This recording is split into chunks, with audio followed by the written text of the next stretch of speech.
இந்த சர்ச்சை இந்த பிரச்சனையெல்லாம் பற்றி நீங்கள் என்ன சார் நினைக்கிறீங்க?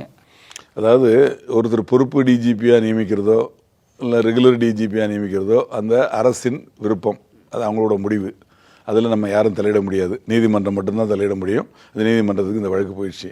என்னை பொறுத்தவரை நான் காவல்துறையில் ஒரு 35 ஆண்டுகள் பணிபுரிந்து ஓய்வு பெற்றேன்.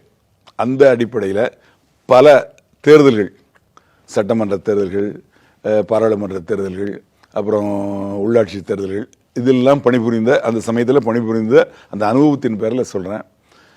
ஒரு சட்டமன்ற பொது தேர்தல் நடக்கக்கூடிய சமயத்தில் இந்த சட்டம் ஒழுங்கு டிஜிபி அப்படிங்கிற பதவியை அதுக்குன்னு ஒரு தனி அதிகாரியை நியமித்து அவங்களோட நேரடி பார்வையில் அது நடந்தால் பொறுப்பு டிஜிபிங்கிற அந்த அவங்க எடுக்கக்கூடிய ஆக்ஷன் அப்படி இது நல்லா இருக்கும் அப்படின்னு தனிப்பட்ட முறையில் நான் நினைக்கிறேன்.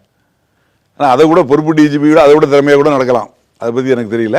ஆனால் அந்த மாதிரி அந்த போஸ்ட்டை வேக்கண்டாக வைக்காமல் அதுக்கு இன்னொருத்தருக்கு இன்சார்ஜின்னு போட விட அதுக்குன்னு தனி ஒரு அதிகாரியை சிறந்த அதிகாரி நடத்தி அந்த சிறந்த அதிகாரியை போஸ்டிங் போட்டு இந்த தேர்தலை திறமையாக நடத்தி ஒரு சட்ட ஒழுங்கு பிரச்சனை, ஒரு பொருட்சேதம், உயிர் சேதம் எதுவும் இல்லாமல் தேர்தலை அமைதியான முறையில் நடத்தி தமிழக மக்கள் அமைதியான முறையில் வாக்களித்து அவங்களால் தேர்ந்தெடுக்கப்பட்ட ஒரு அரசு வர வேண்டும். அது அரசு அந்த பொறுப்புக்கு வர்றது வரைக்கும் இந்த எலெக்ஷன் சமயத்தில் எந்த சட்ட ஒழுங்கு பிரச்சனையும் இல்லாமல் இருக்கணும், அதை பாதுகாக்கணும் அப்படிங்கிறது தான் என்னுடைய வேண்டும்.